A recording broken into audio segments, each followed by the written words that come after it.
बिस्मिल्लाहिर्रहमानिर्रहीम। अस्सलामु अलैकुम वरहमतुल्लाहि वबरकातुहू। हज़रत अबू हुरैरा रज़ियल्लाहु तआला अन्हु कहते हैं कि रसूल अल्लाह सल्लल्लाहु अलैहि वसल्लम ने इरशाद फरमाया, आदमी के पास शैतान उसकी नमाज में आता है और उसे शोबे में डाल देता है, यहाँ तक कि आदमी नहीं जान पाता कि उसने कितनी रकत पढ़ी है।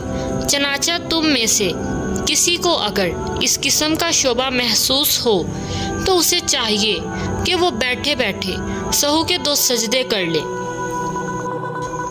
हज़रत मूसा बिन तलहा रज़ियल्लाहु तआला अन्हु अपने वालिद से नकल करते हैं कि जब हम लोग नमाज पढ़ रहे होते थे तो जानवर हमारे सामने से गुजरते रहते थे। हमने ये बात नबी पाक सल्लल्लाहु अलैहि वसल्लम से जिक्र की तो नबी पाक सल्लल्लाहु अलैहि वसल्लम ने फरमाया कि अगर तुम्हारे सामने कजावे के पिछले हिस्से की तरह कोई चीज़ हो जो बतौर सतर गाड़ ली गई हो तो फिर जो मर्जी चीज़ गुजरती रहे, तुम्हारी नमाज में कोई हर्ज नहीं होगा।